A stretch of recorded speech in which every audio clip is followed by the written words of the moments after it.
Good evening, YouTubers, or more accurately, good morning. It is 12:24 a.m., October 26th, 2019. Of course, the Astros have wrapped up 3 games in the World Series. Sounds good to say, but yes, 3 games. I did want to talk to you yesterday. To be quite honest, I just forgot. So, also, this kind of works better because I did talk to you 3 games into the ALCS. So, just to keep things consistent, we'll do the same thing here in the World Series. Before I get into talking here about the Astros, I do want to thank one more time George Guerra and Christian Almanza for joining me on my last podcast. That was a lot of fun, and I hope I got a lot of views there. It's always a lot more fun when I have guests. So, it being late tonight, obviously I don't, but I will give you my take on break down these first 3 games in the World Series. So, before I get too far into the games here, one roster move was made. It's kind of interesting to me because Chris Davinsky was added, and I don't know necessarily who was taken off. So, but Davinsky's on this team, and I was trying to, when I was looking through the roster after this move was made, they didn't necessarily say who got taken off, and I tried to skim through the sort of pitching rotation, or just the pitchers we had, to see which one was actually taken off, and I didn't pinpoint it right away. So maybe if I look at it again, but I won't just go too deep into that. Just Chris Davinsky is on the team. Ryan Presley, who we did talk about on the last podcast, he's fine. So apparently there was like some sort of tissue that got ripped off. I don't know. It wasn't serious, so he was ready to go. In fact, he pitched in Game 1 or Game 2 here. But he's fine, which is actually big because, Ryan Presley, I think, is going to have to play a big part in our bullpen if we want to win this series. So things got off to a pretty rough start. So, you start on Tuesday, and, of course, Garrett Cole, you actually get an early lead. Yuli Gurriel had a 2-run double in the first inning. And, usually with Garrett Cole and that, you feel good. But he actually gave up home runs to both Ryan Zimmerman, and these weren't cheap shot home runs. Zimmerman went just to the left of the batter's eye out in center field, and Juan Soto took him up to the train tracks going opposite field, which was pretty crazy. I can't think of a left-handed hitter that's actually gone opposite field at Minute Maid Park up to the train tracks.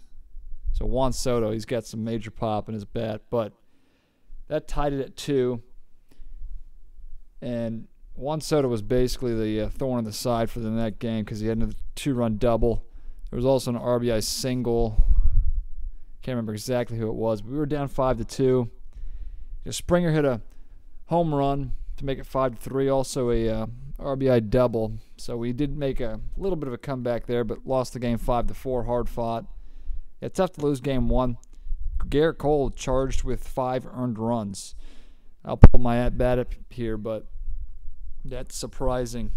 Garrett Cole has just been nails for upwards of like 5 months now.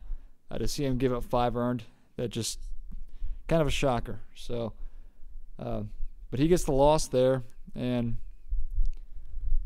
our bullpen did okay. Garrett Cole got through 7, even though he gave up 5 earned. He did get through 7 innings. As I will pull up my at-bat app here. Might take a second here. But yeah, so even though he gave up 5, we still felt okay. We were down, of course, and had to come back to try to win, which we didn't do, obviously, but him getting through 7 at least helped the bullpen, I guess, in a sense. But it's Harris and Joe Smith who got the final 6 outs, and they were pretty solid. Just 1 hit given up by Harris, but we did lose that game 5-4. I give the Nationals credit. They came in and they beat us. And, down 0-1, sort of like with the Yankees, it's very important to get Game 2 at home. And they don't. They get absolutely clobbered now. 12-3 was the final here, but this game was very close. And you have Justin Verlander starting here. So, the Nationals get 2 early runs in the first inning. It was an Anthony Rendon a two-run double, put him on the board. We were able to answer back in the first inning, Bregman hit a 2-run home run, although it should have been a 3-run home run. Altuve ran himself into an out, trying to steal third for no real reason. It made absolutely zero sense to me because, I mean, you got Brantley in the box. It's not like Altuve had a huge jump. It's not like the pitcher wasn't really paying attention to him. I just thought it was weird because left-handed hitter, Kurt Suzuki, who I wouldn't say is good at really throwing out runners, but you gave him a pretty easy throw. It's always easier to throw to third than it is to second, and when it's a left-handed hitter, you have nothing to deal with. So I thought it was a bad move. Trying to force the issue, you're not going to understand the aggressiveness. Just in that situation, I didn't agree with it. And then, of course, Brantley gets a hit, which would have scored Altuve, and then Bregman hits the home run. So, of course, that would happen. Happy to tie the game, but felt like we should be up 1 at that point. Wasn't able to happen. So, anyway, we went back and forth, a lot of scoreless innings. Verlander sort of settled in, did a good job, but gave up a home run. This was into the 7th inning, I believe. Here, let's see if I can. 7th, yeah. So his pitch count was okay. He was up near 100 after 6. I definitely agree with the decision bringing him out for the 7th. I mean, this is the World Series. Verlander can throw like 120 if you need him to.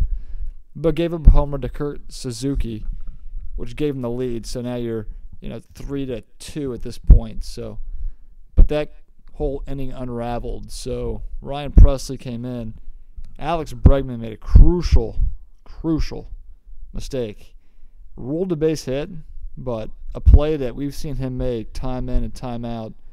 So even though Presley's line looks pretty bad, going 2/3 of an inning, giving up 3 hits, 4 runs, 3 earned, walking 2, but this inning was on Bregman. First and foremost, it was just completely. Bregman botched that play that he should have made, and then even after that play, he made another error. He should have actually had 2 errors in the inning, but he was the reason. If he makes, I could go through a bunch of things that led up to that play, if he makes it, it was a ground ball to his left. He moved over. He got leather on it, but couldn't pick it up, and he tried to, it was a bad play, and it's a play that goes down to the rule book as a base hit, but that could have very easily been ruled an error, and Bregman's got to make the play. It's just that simple. He has to make that play. And you go back to little things and defense and things like that. George brought up that point on this last podcast about how crucial defense is and how good it was in Game 6 of the ALCS with the Brantley play and the Reddick and the double play with Correa and Altuve. The defense was very sloppy, and that's all attributed to Bregman making basically 2 errors. If he makes the play, the first one that was ruled a base hit, they go to the bottom of the 7th down 3-2. But things really spiraled out of control. And before you look up, and James came in, he gave up an earned run, and then you bring in people like Rondon and Davinsky. If you see those guys in the game, usually it's bad news because you're usually losing. But things spun out of control. They ended up giving up 6 in the inning, and that basically put things out of reach. 8-2 at that point. Final was 12-3. The score really doesn't depict how the game went. I mean, we were in it most of the way, but just like I said, things spiraled out of control in the 7th, and we couldn't recover. So 12-3 there, and now you're in a tough situation because you go to Washington, D.C., of course, down 0-2, and you have to go figure out a way to win some games in their ballpark, at least 2 to get the series back here to Houston. So the Astros do a very good job winning today's game. I mean, it's as close to a must-win as it gets with you actually not facing elimination. But hard-fought win. So they actually had a players-only meeting after Game 2. And, I was listening to the post-game show after this game. Chirinos talked a little bit about it, saying it was mostly positive, just saying, let's get some rest, got a day off here. We know we're good. We know we got the players. Let's just get some rest. And, we've been in this position before. So we let's not, we'll be fine. Is basically what he was telling us the players only meeting was like. So, but big win today. You take it any way you can get it. Greinke, of course, going into the series, I think I brought this up last podcast. The way I would have set up the pitching was Garrett Cole game 1, Greinke game 2 at home. That's key there. And then Verlander, I'd feel really good here in game 3.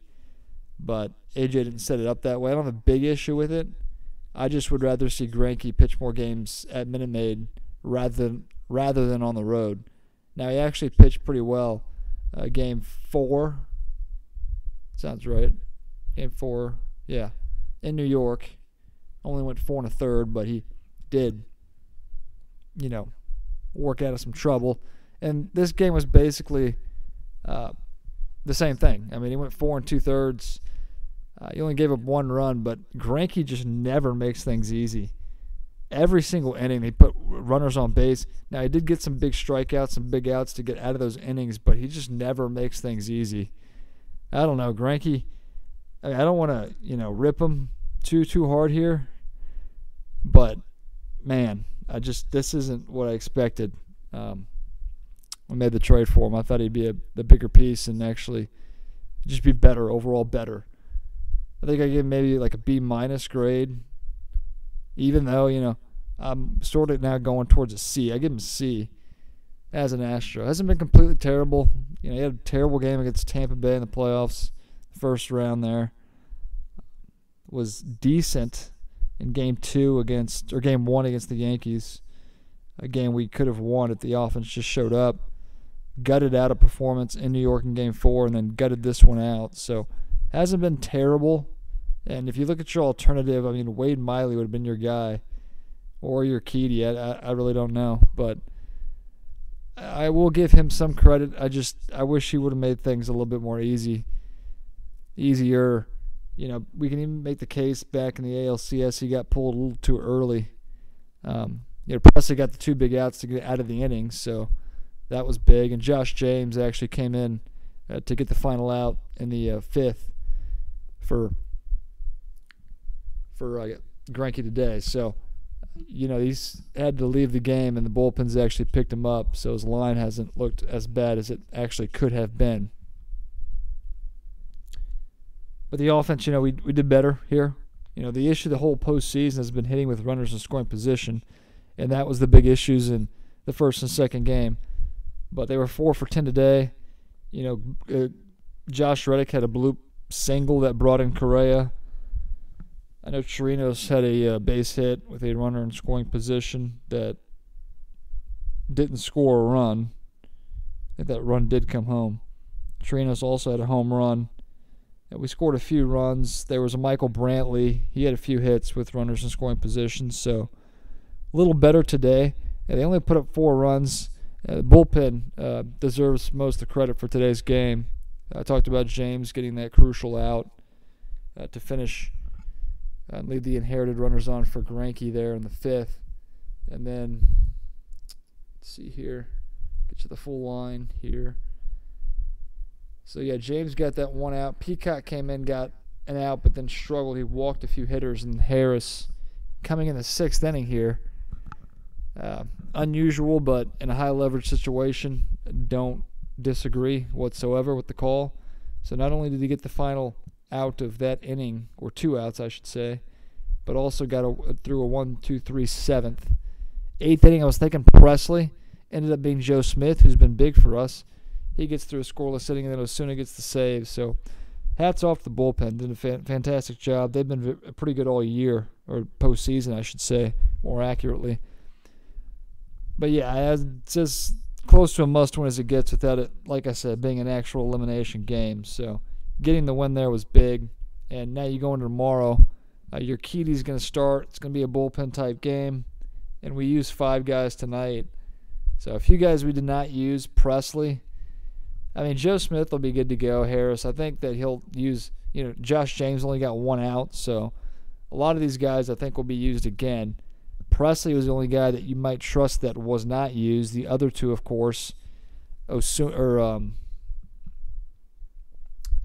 Rondon and Davinsky, who you will not use in big situations. I just find it hard to believe. Never know with AJ Hinch, but I find it very hard to believe that they would be used in a tight ball game tomorrow. I'd rather ride the guys you did tonight, even if they might be a little tired. But Josh James got one out. Peacock got one out. Don't have a lot of faith there. Harris got 5 outs, so he probably threw a little bit more pitches than you would suspect. And Joe Smith and Osuna both got 3 outs, but it'll be interesting. Urquidy's got a chance tomorrow. I mean, it'd be nice to get some length from him. I don't know. AJ's probably going to have a short leash, but if you do, you have to dive back into your bullpen, who just, went out today and pitched well, but it's kind of asking a little bit. I mean, I'm not going to sugarcoat this. They should be fine, okay?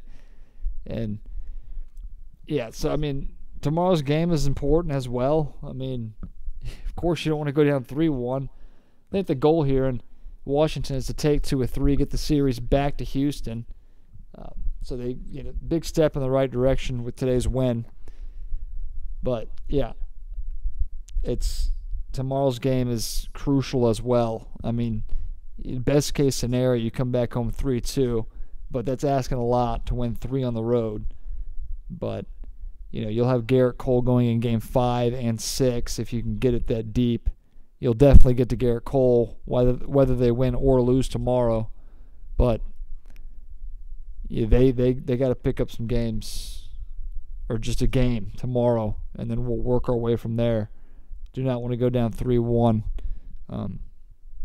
So, yeah, that's big for us. But getting the win, that's something we'll enjoy tonight. But by tomorrow, later during the day, you got to get ready for Game 4. So we'll be doing that, feeling a little bit better now that we finally got a win here. Really took the crowd out of the game. That was big for the Nationals fans having, their first basically World Series home game in forever.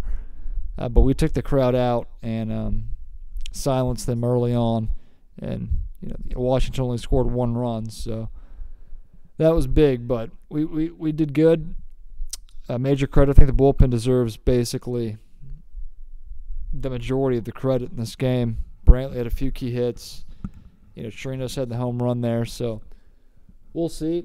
And then, our bullpen game tomorrow, it's been pretty good. The bullpen's been, like I said, I just mentioned, the bullpen's been good. So, AJ will mix and match, and, playing in a National League ballpark, you have that pitcher that comes around to hit every ninth hitter. So it makes you think differently when it comes to, your pitchers, and that's different for us because you never want your pitcher, especially relief pitchers, hitting.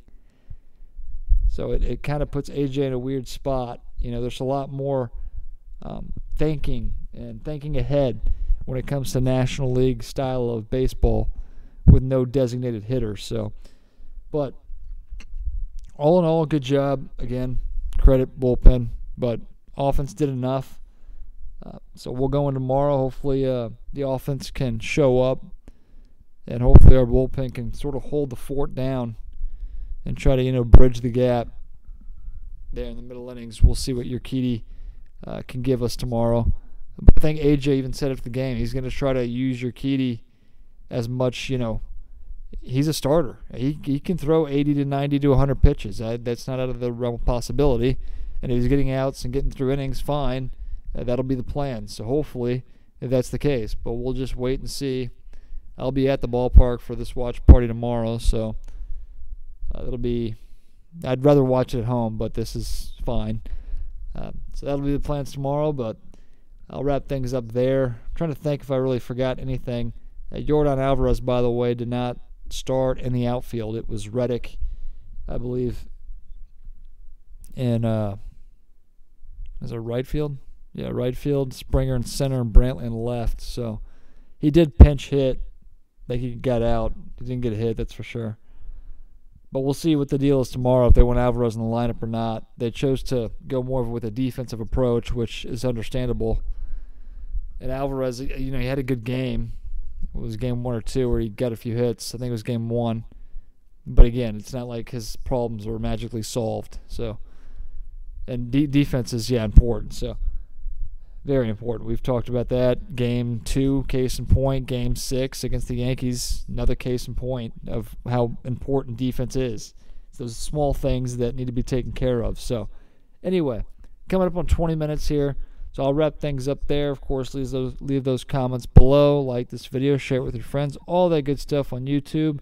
I will talk to you again on either the 11 off day on Monday, so that might be the day I talk to you.